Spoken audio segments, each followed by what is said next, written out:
Happy 250th birthday, America.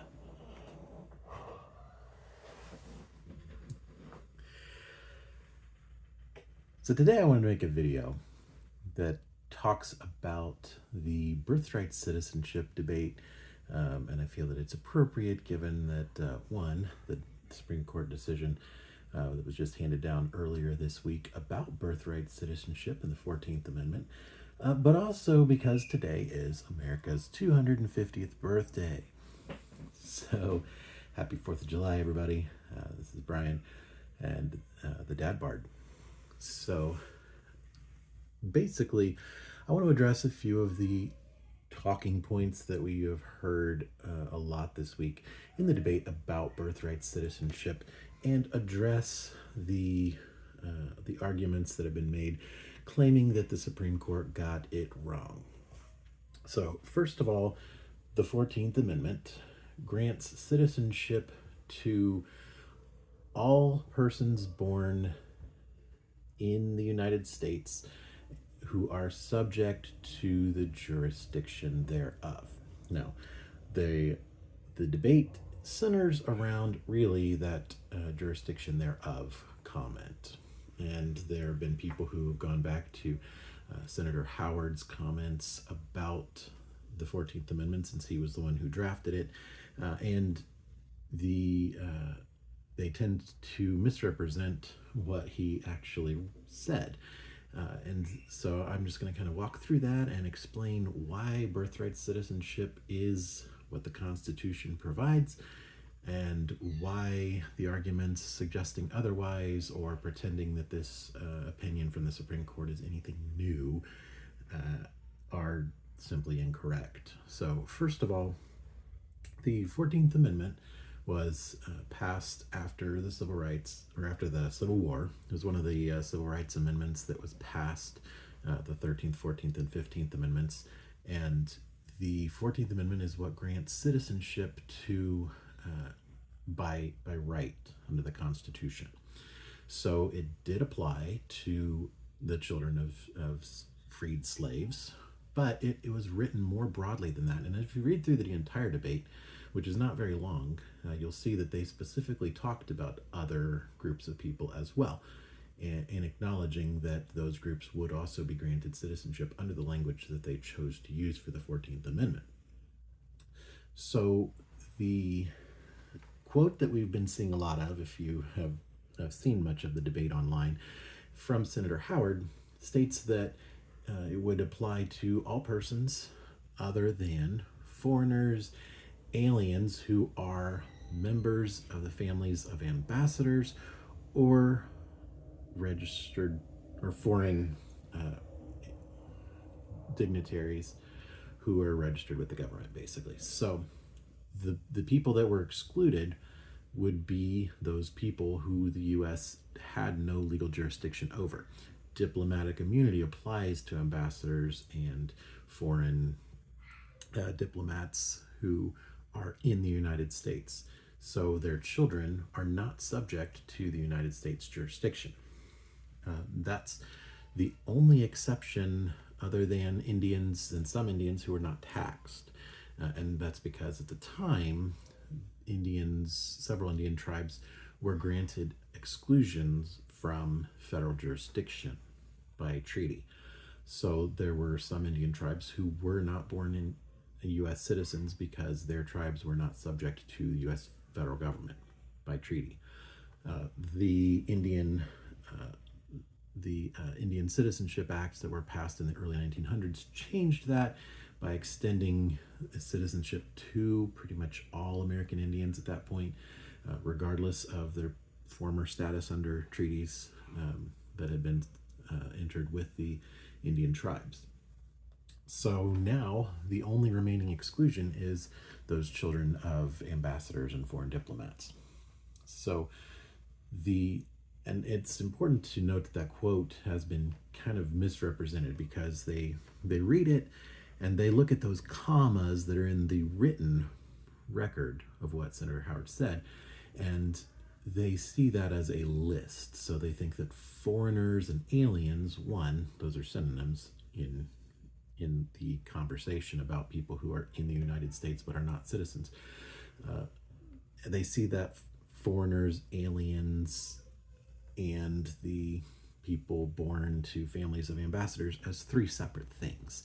But that's not what was actually the case. Those commas were not entered by Senator Howard. It was a spoken debate. So what we're reading is what was recorded by the stenographers and record keepers in the Senate for the official transcript. So it's what's called a parenthetical comma, which is basically an interjection filling out a thought. So when Senator Howard is talking about foreigners, he's interjecting the aliens portion just to make it clear that these are people who aren't here just the people who are here legally. He was specifically saying that it's the people who are part of that group who are, and it continues with the second who, the who belong to the families of ambassadors, etc. So he's specifically interjecting just to clarify that that's who he's talking about, the people who are here with those families and who are not subject to the jurisdiction thereof. The other argument that we've seen, and this was the argument that was actually made by the Solicitor General in the Supreme Court oral arguments, and that's that subject to the jurisdiction thereof somehow means allegiance to, and specifically full allegiance to. So in the government's argument in trying to defend the executive order by President Trump purporting to end birthright citizenship, the argument is that somebody who owes their allegiance to a foreign country can't be subject to the jurisdiction of the United States. But that's not what jurisdiction means. Essentially, that argument would mean that we don't have the authority to detain and prosecute or deport people who are arrested who owe their allegiance to a foreign country, because that's what jurisdiction means. So jurisdiction means that the United States has the ability and the authority to arrest, prosecute, detain, deport somebody. If you are arguing that somebody is not subject to our jurisdiction, you're basically arguing that we don't have the authority to do that. So if somebody comes here from another country and they commit a crime, we can't prosecute them for that crime if they're not subject to the jurisdiction of the United States. If they come here and they don't have legal status, we can't detain them and deport them because they're not subject to the jurisdiction of the United States. So that argument on its face just falls apart, because that's what jurisdiction means. If they are, which is why Justice Jackson was given the hypothetical, if you listen to the oral arguments, about being in Japan as an American. And you can't go into Japan and commit a crime and expect to get away with it because you are subject to the jurisdiction of the Japanese authorities. She called it local allegiance, but that was what she was getting at. She was using the term that the government had used in the oral arguments and was flipping it around but using it in the same way that jurisdiction is used in the 14th Amendment. So basically, the argument is that if somebody is here and is subject to our laws, then their children who are born here are granted citizenship. And most of us get our citizenship because of where we were born. We don't have to go and prove that our parents were U.S. citizens. All that most birth certificates have on there is the location of the parent's birth, which means that you're only proving that your parents had birthright citizenship on in most places when your babies are born. Now, if your children are born in another country and you want American citizenship to be extended to them, then you have to prove the citizenship of the parent. But most of us are granted our citizenship purely based on birthright citizenship because we are born here. So that's a consideration too, that if for some reason we were to overturn birthright citizenship and particularly try to apply that new standard to all of the people already living here, then we have to go back and prove not only that we were born here, which is what our birth certificates say, and that our parents were born here, which is what our birth certificates say, but we would have to establish that our parents were born to U.S. citizen parents also. And we would have to go back. I don't even know how far you would have to go back to establish that the birthright citizenship wasn't what established citizenship. So it's kind of a silly argument, and one that falls apart when you start to look at how our documentation even reflects our citizenship.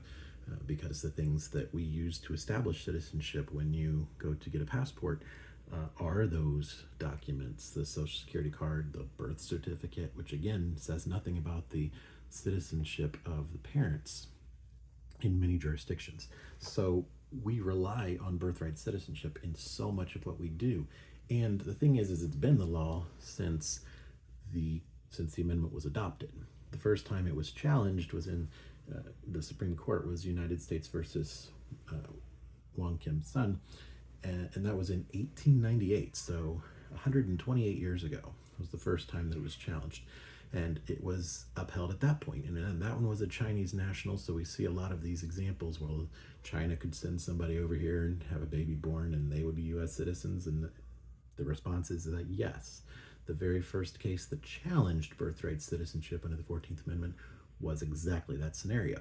The Supreme Court in Wong Kim Sun upheld that interpretation, though, and it has been challenged several times since then. And in each of those challenges, the Supreme Court has continued to hold that the 14th Amendment does grant birthright citizenship to anybody who is born in the United States who is subject to the jurisdiction of the United States. And the only exception they have continued to reference is children born to ambassadors and foreign diplomats, because those people can't be prosecuted by the United States. The only thing that we can do is have them recalled and removed from the United States if they commit a crime. We can't prosecute them, and we can't do anything on our own without the authorization of their home countries. So those people are not subject to our jurisdiction, and those are the exceptions. So if you are seeing those arguments, keep that in mind. The other thing is that there was additional debate where they talked about gypsies and Chinese nationals, who ironically were the subject of Wong Kim Sun, and they specifically talked about how those people would be granted citizenship under the language of the 14th Amendment, and that is the language that they still chose to adopt in the amendment. So anytime you hear these arguments that birthright citizenship wasn't intended, or that it was just intended for the children of freed slaves, you can challenge that by pointing to the fact that the reality is that they talked about that, and they specifically said that nope, it applied more broadly than that. And if you're also wanting to argue that they only intended it to apply to the children of freed slaves, they could have done that. The 13th Amendment does specifically apply to people who were formerly enslaved. So if you read through the 13th Amendment, they knew the language that they could have used if they wanted it to only apply to the children of freed slaves. They chose to write it more broadly, and the other aspect of that is that the language of the 14th Amendment is pretty clear. And when you're talking about legislative construction and the rules for interpreting what the law says, your first rule is always, what does the plain language say? So I know there's been a lot of debate. I've addressed the intent, the legislative intent behind the amendment, because that's where a lot of the argument has been. But I pointed out that the legislative intent lines up with what the plain language says. But legislative intent is only supposed to be considered after you determine that the plain language is too ambiguous to apply. So the fact that the 14th Amendment is plain on its face, that anyone born here who's subject to the jurisdiction of the United States gets citizenship, that's enough. But if you do want to dig into the legislative intent, the debate is there. It is very clear that it is intended exactly as it is written.